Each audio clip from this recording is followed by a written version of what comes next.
All right. Welcome. This is an experiment, episode 6.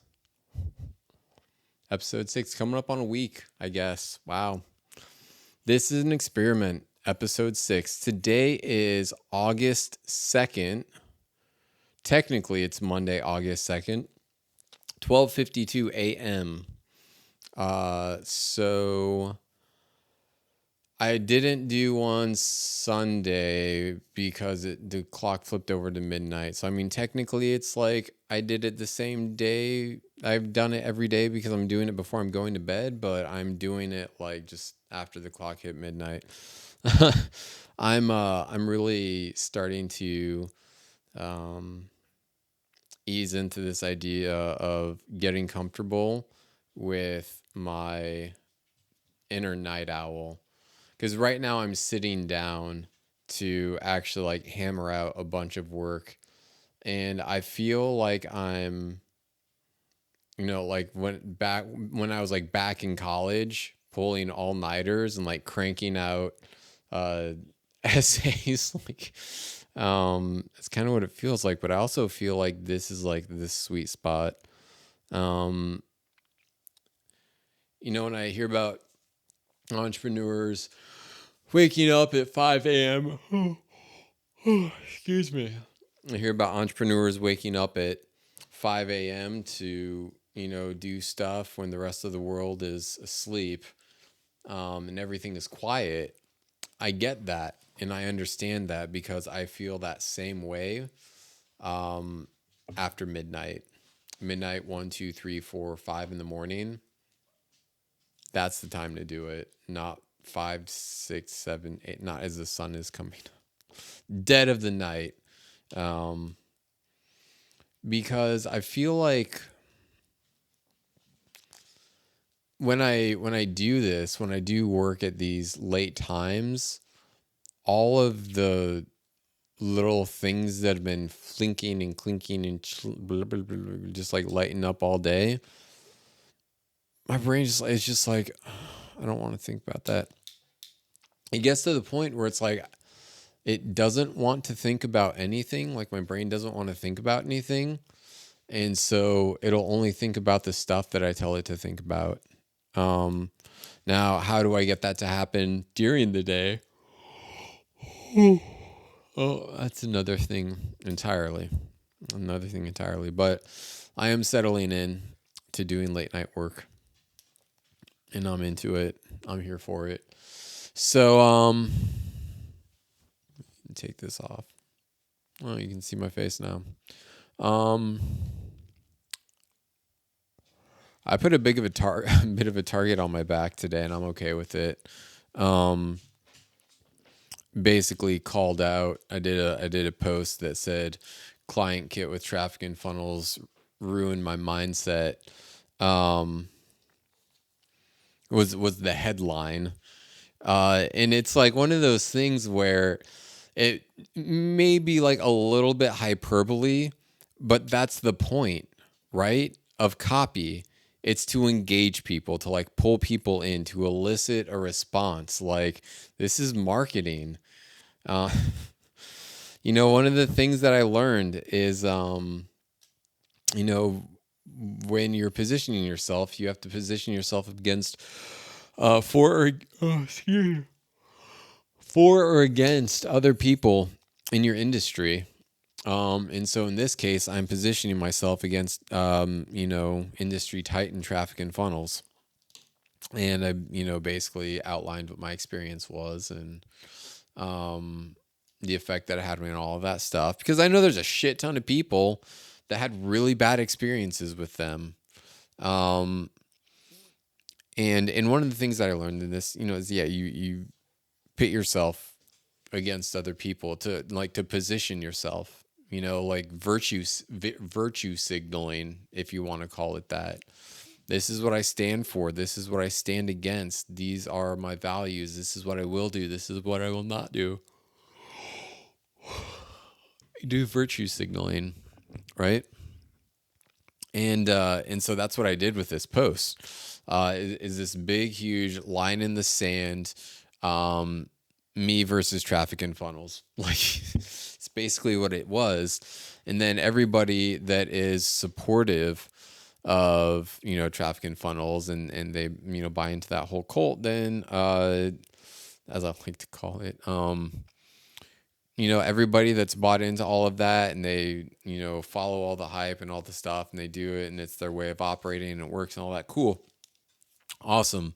They're the 10% of people that got results, if 10%, that actually got the results that they paid for.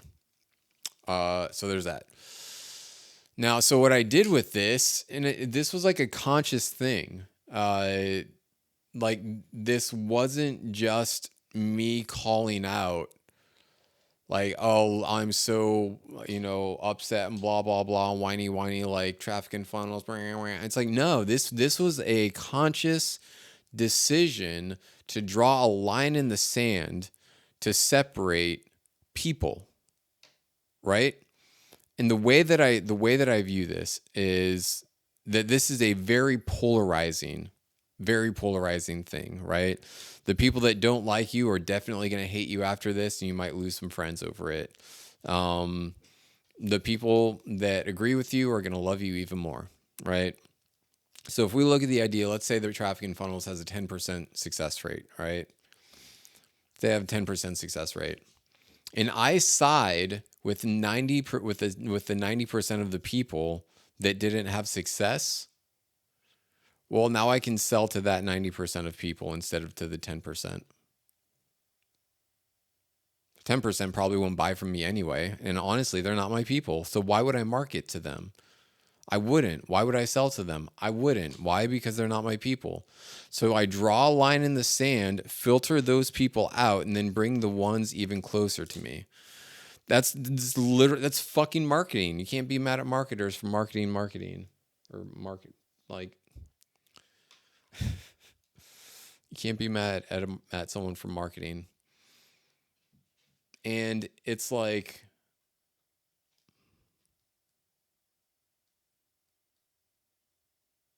I put a bit of a target on my back because it's one thing, right? It's one thing to say I'm against these practices, but to be like a Pepsi that says drink Pepsi because Coca-Cola is bad for you because you can clean your tires and wheels with it. And it's got like all sorts of weird acids and stuff that help you clean battery terminals. Like, don't put that in your body. Which, let's get, I'm going to tangent on this. I just want to talk about this for a little bit. The idea of like the people put Coca-Cola in their bodies. I mean, it is kind of delicious. It's not kind of delicious. It is delicious. I haven't had Coke in a hot minute. Neither the cola nor the white powder. But it is tasty, both the cola and the powder. Although one of them is tasty like gasoline, but like I said, haven't done that in a hot minute. Not really on that track in life anymore. But there's a time and place for everything / was a time and place for everything. And that time has now passed. Anyway, I digress. Coca-Cola. You can clean car battery terminals with it. Like you can clean the battery acid off of car terminals. You can clean the gunk off of, aluminum wheels. You can pour it in your toilet to unclog it. Like, and people put that in their body. Like, ugh. Like, think about it. Why? Why would you put that in your body? The same substance that cleans battery acid off of car battery terminals is you're going to put that in your body, ingest it and put it into your... It's a terrible idea. There's so many things like that in this world too. I digress. So I made this little post And it was basically, traffic and funnels ruined my mindset. It's my experience. And man, did it trigger some people. Naturally, it was supposed to. It means that I did my job right as someone marketing my business. Like it did exactly what I'd wanted it to do. Like it did exactly what I wanted it to do. It was supposed to trigger people. It was supposed to draw a line in the sand. It was supposed to, repel some people and bring other people closer to me. That's what it was supposed to do. So it served its purpose. And now people are getting pissy because naming names. Well, if we didn't name Hitler, then we'd still have Nazis. I mean, someone would argue we still have Nazis. Someone even said that. What I'm gonna look at this. Let's see. It was like because I said that one of my clients had said that I should start calling naming names to protect other people from buying shit that's not good for them basically. And so some dude commented and he was like, I don't know who or whoever told you that calling people out was healthy lied to you or something. And so I was like, okay, well then I'll stop calling people out for being racist, like, and all of this stuff. And he was like, I don't know when what did he say? Calling people out has never been helpful or anything like that. And I was like, well, it did a lot of good when people started calling out the Nazis for mass genocide. I mean, it was, yeah. So, anyway, it was, and he was like, well, there's a difference between healthy for you and healthy, for the world. And then I was like, in that case, yes, it's very healthy for me. I prioritize self-expression above all else. Like, and it's like, I've been told to sit down and shut my mouth for enough time in my life that I'm not doing that anymore. And I'm going to stand up and speak up instead of bottle up and let it all fester. Which is exactly it. If you don't get this shit off your chest, out of your head, out of your mind, then it's going to just like crawl and like eat up stuff in your psyche, which you don't want. It's like a cognitive parasite, which is just like not helpful at all. So you got to eject those parasites from your psyche. And sometimes that's all it takes is to actually speak it, to say I'm releasing this, because I don't have resentment. I don't have resentment towards them, as much as it might come off that way. Other people would say, it sure sounds like you're resentful. Well, that's just your thoughts. That's what your opinion is. Because what I know, like deep within me, like within myself, what I know and what I trust myself, the belief that I tell myself that I, believe to be true, that I trust, is that it wasn't a great experience. It wasn't a good investment for me. I wasn't the right fit for their services. I learned some stuff in the process. Some of it was, valuable, but a large portion of it was mindset shit and business practices that countered my, moral and ethical compass. And that's why it didn't work, is because I didn't want to do the stuff that I thought was unethical. But I got so into this little brainwashed indoctrination phase that like I didn't even know who I was anymore, because that's how that brainwashing thing is it makes you form a new identity and business and all this, and like it goes on, right? So I started creating a new identity that wasn't actually who I am, right? And I started abandoning who I am as a person, and now I'm returning to that. Finally, after so much fucking shit, I'm returning to that. And so I'm going to speak out about it. Why? Because, yeah, it does make me feel better to not have to bottle it up. Not only that, but all of the other people that have had this same experience and the same kind of feeling of like, oh, I just wish that, like, oh, because they feel it and they think it, this whole experience, but they are afraid to tell someone about it because they don't want to be criticized. They don't want to be judged for speaking out against a titan, right? Shoulders of giants. Well, I'm fucking David, not Goliath. So here I am to do my thing. David v. Goliath. That's my theme in life, I swear. It's my theme. So yeah, but anyway, made this post. A bunch of people got really butthurt about it, which is okay. I expected that. I just think that it's so funny that the marketers are all about this kind of marketing stuff until you do it against them. Well, it's a low blow, dude. I don't give a fuck. Do I look like the person that gives a fuck? Because I don't. Makes you look like you're on some low vibe energy. Yeah, shut the fuck up. Like, you know what? Like, I can be on a high vibe and cuss people out at the same time. Who does that remind me of? Who does that remind me of? It's true, though. It's true. It's very true.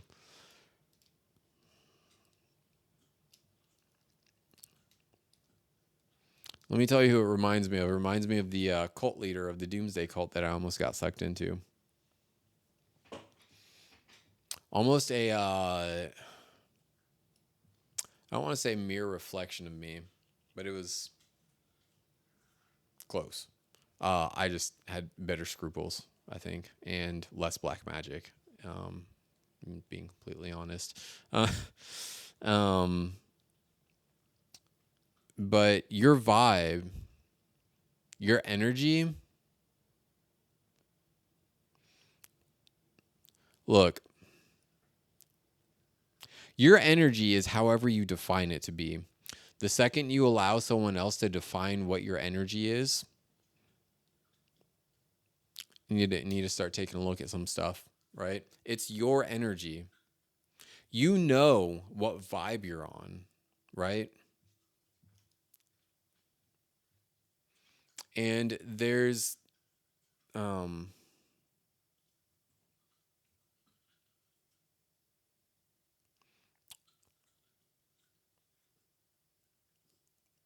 you can delude yourself into thinking that you're on a higher vibe when you're actually not. You're on a lower vibe. It's true. Lower vibe people can delude themselves into being higher vibe, and higher vibe people can delude themselves into being lower vibe. And it's like ultimately knowing, like, for you, like what your vibe actually is and what it means, and what being on a high vibe, what being a positive force means, right? Because for the 10% of people that are in this, T enough success group, for them, I am being a hater, and I'm speaking ill, and I'm being a Debbie Downer, and I'm on some low vibe shit, and I'm, blah, blah, blah, and all that stuff. But for the 90% of people that have felt that thing, like, just like the part of them was like taken away during that experience that they've had to return to now to like rediscover who they are and what they stand for. Those people don't see it that way. Those people don't see me being on some low vibe stuff. They see me as thank you for saying the thing that nobody else has been saying. I had that experience too. Thank you for coming out. Thank you for coming out about it.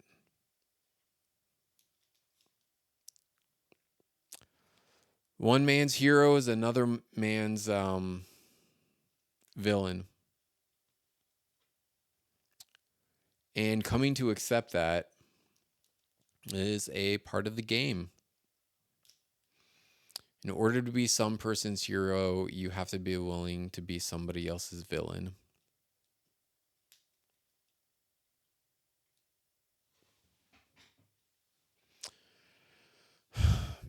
Because it's all based on what we tell ourselves. right? At the end of the day, honestly, it is. It's just a game. Some people take this shit way too seriously. You know, there was a quote that I read one time. I don't know who said it, and I don't even know if it was a real quote. I think it was just a joke. It was a meme, and it was like, you know, when humans lose one sense, it is compensated by another. And then it goes on to say, so that's why people with no sense of humor have an elevated sense of self-importance. So there's that. Um, there's that.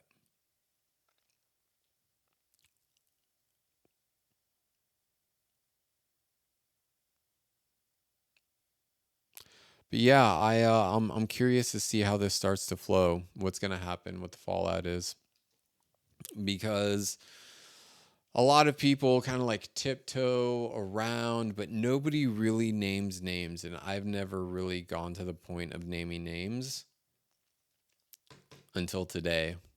Today I did it. Today I did it. And you know, if I think about it, I think it got easier because I was talking about it publicly. Started talking about this publicly 2 days ago, right? Public video on YouTube. Anybody can come watch it if they want to. Except nobody saw it yet. It's okay. Someone will see it eventually, maybe. This is fun. I like this. It's like my dirty little secret. I love it. Um but yeah, it was a whole thing. And we'll see what happens next. It's just funny that, marketers have no problem with businesses marketing until another business's marketing shoots at another business. Maybe that's one of those unspoken rules. Will it come back and bite me in the butt? Maybe. And that's a consequence that I'm fully willing to accept right now. I knew when I made that post that, look, everything that goes around comes around in some capacity. I know it. I get it. What you send out comes back threefold. So I'm sure at some point in the future, this will come back in some capacity. But it's like, was it really that bad of a thing?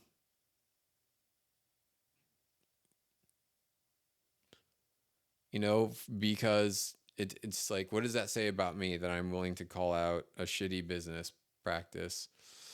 And like, here's the thing. I don't even know, like, if I go back and I read this, um,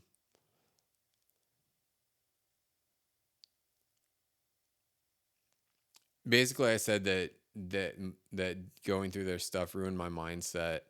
Um, and I used some very strong language. Um, and like indoctrination, brainwashing, um, and and here's the thing, and I didn't like everybody projected all of their own like that's like what I'm like that's what I do. I let people project their stuff onto me. I'm a really good fucking mirror. Um I'm a good mirror, and I didn't say that their program is trash. I didn't say that they don't know what they're talking about when it comes to marketing and sales. The only thing that I said, these are the things that I said. I said that it ruined my mindset. I said they'd probably say something about me acting like a victim and not taking responsibility for my success and passing blame. And, and I said, and that's called gaslighting. And then I told a story about how I had a super awesome mindset. And then I enrolled with, client trafficking funnels. And I started feeling like I was losing my mind. And it didn't come back to me until I threw away everything, not everything, but 90% of what I learned from them. And so it's like, it's this thing where I didn't say anything about the quality of their marketing information or the quality of their stuff. I didn't even say anything about their business practices. All I said was that enrolling in their program ruined my mindset, because it did. Because they were trying to, what was being indoctrinated through that coursework is stuff that I fundamentally stand against. But because of the way that they were doing it, it wasn't teaching, it was indoctrination. It was cognitive reprogramming, as it's been said. There's a difference between gradual indoctrination and teaching a new perspective. Introducing a new perspective and indoctrination are two completely different things. So let me clarify, I guess, on that real quick.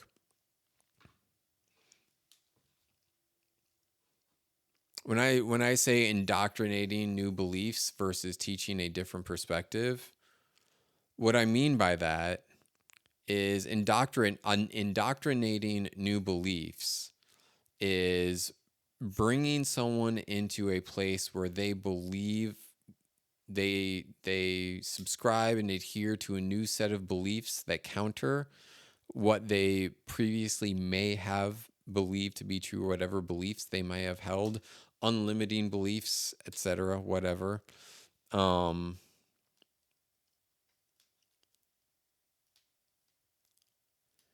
And introducing a new perspective is, well, this is how you're looking at it. This is the other way that you could look at it. But I'm going to let you choose. What way do you want to look at it? It's up to you. There are two different ways of looking at it. These are two beliefs that you could have. Which one do you want to hold on to? Your choice. So there's that. Choice, right? There was something that what was it? It was in the Matrix, one of the Matrix sequels, and it was a line to the effect of, choice is an illusion created between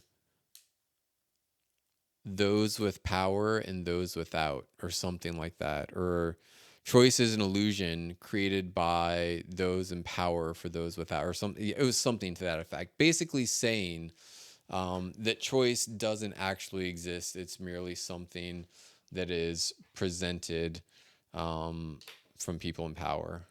And that the people that don't have that power, aren't really actually making a choice, because the people in power are granting the opportunity to make a choice, or some shit like that. I don't really know. I could dive into that another time. But anyway, and sure, I guess I said that I haven't had a refund request, like any of this stuff, because I operate with ethical practices, only sell to people I can help, even if it hurts the bottom line. And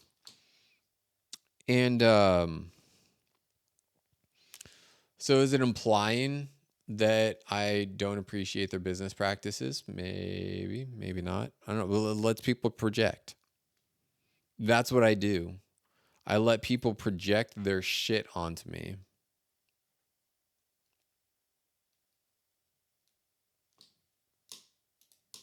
It's really like and I just reflect it back at them. Look at what you're saying. That's what I do. I fucking trigger people. I know the things that are gonna fucking trigger them, and I know how to push people's buttons. if I really want to. That one little thing that, fuck, I did in the post. I targeted targeted someone, because I wanted to see if it would actually happen, and it did. I targeted someone with my wording, called out specifically to them, triggered them, and got got an earload from it, or rather a text box full about it.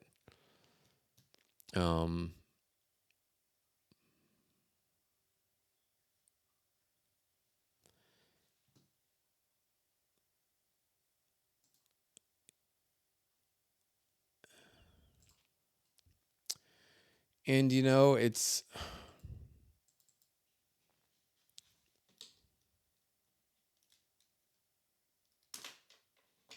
part of the game.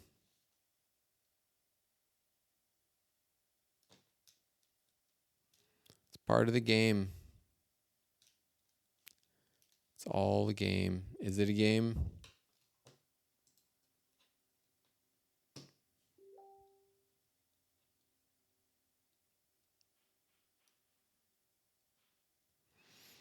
Yeah.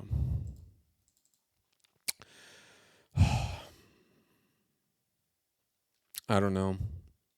I don't know where this is going to go.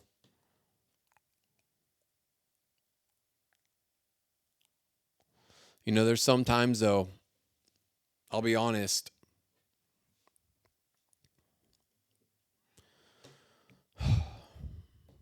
I'll be honest. I question.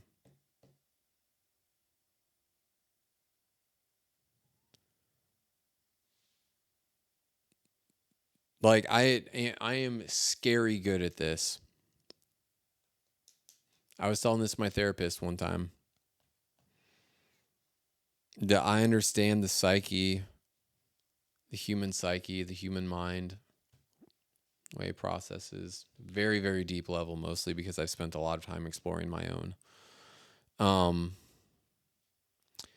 And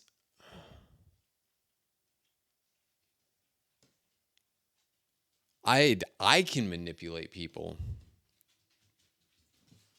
easily if I choose to, which I don't.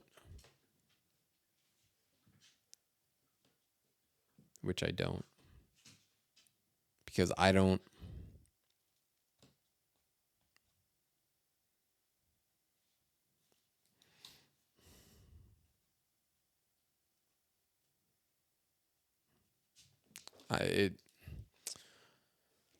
It scares me. Scares me how good I am with it. Scares me how good I am at helping. I'm gonna be real. It's my ability to influence another person to think, feel, or believe something. My ability to do that is so great that it scares me. Because what if I accidentally send the wrong message? What if I lose my moral compass? It is my superpower, and I vow to only use it for good.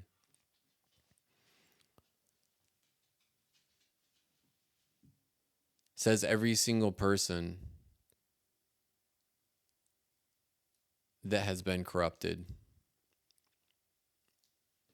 Also true.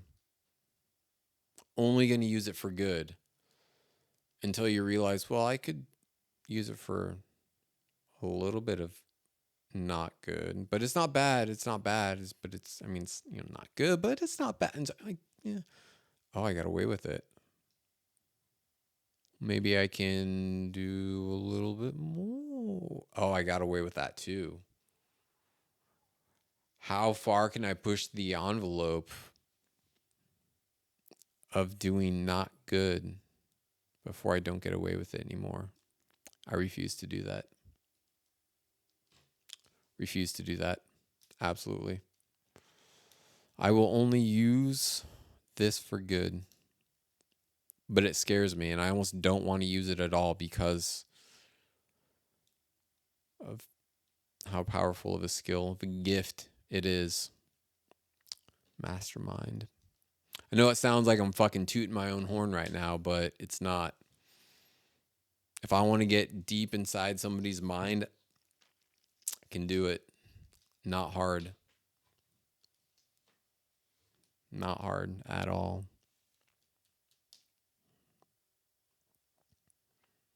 So I'm going to keep minding my P's and Q's. I'm going to help people ethically.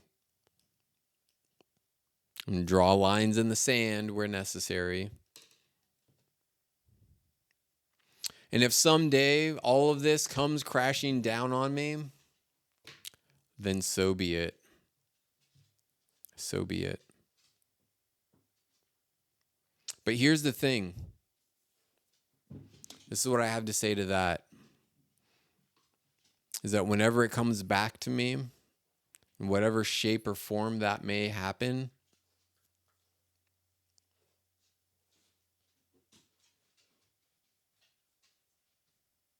what part is coming back to me, right?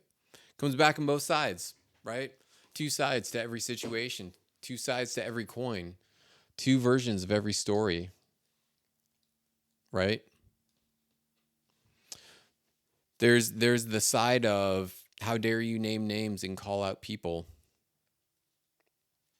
That's going to come back to you. Okay, what? Someone's going to call me out for having a shit program. Well, I'm going to do everything to make sure that doesn't happen. I'm like, my goal, 100% success rate. If you don't have success, you don't pay money. That's how you mitigate that. Is it going to affect the bottom line? Yep. Am I going to make less money because of it? Yep. Is it going to limit the growth? Is it going to limit the growth that I could have in business? Yep. Am I okay with that? Yep. Absolutely.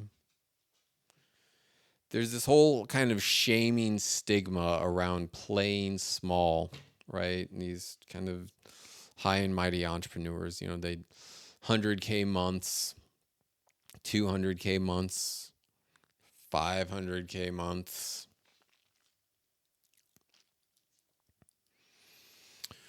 But like, how hard are you having to work for that? How much stress do you have to bear to make that happen? Well, I'm sure it's a fucking lot. Sure, it's a lot. A lot of overhead, a lot of stress, maybe some sleepless nights, a lot of stuff.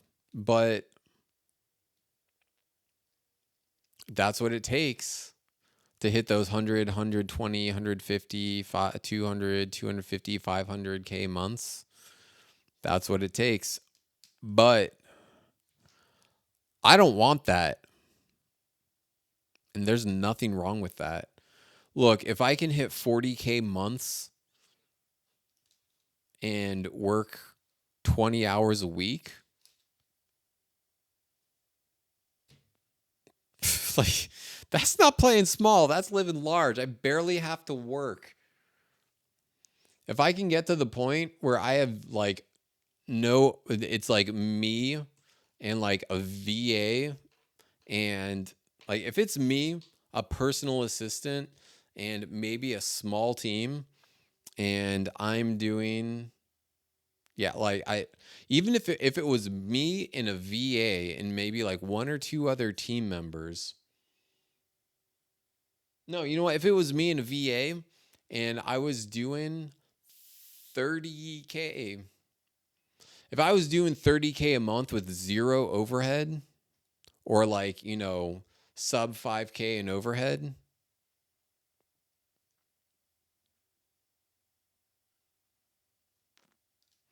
I mean, oh, sounds good to me. I would rather do 35K a month by myself, working 20 hours a week, than to do 120K months working 60 hours a week with, 40K, 50K, 60K of overhead. Like, why? What's the point? Your mission. My mission is to enjoy my life. My mission is to enjoy my life. It's my purpose. Help people along the way. If I can do that, I don't need a multi-million-dollar mansion. Don't need a Lambo.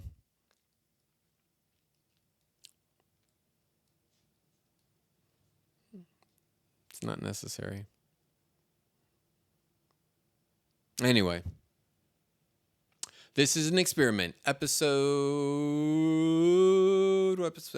6. Did I say what episode it was earlier? Maybe I said episode 5. It's episode 6. This is an experiment, episode 6. Today is 1:33 a.m. Monday, August 2nd, 2021. 1:33 a.m. This is an experiment. Episode 6. Okay, bye.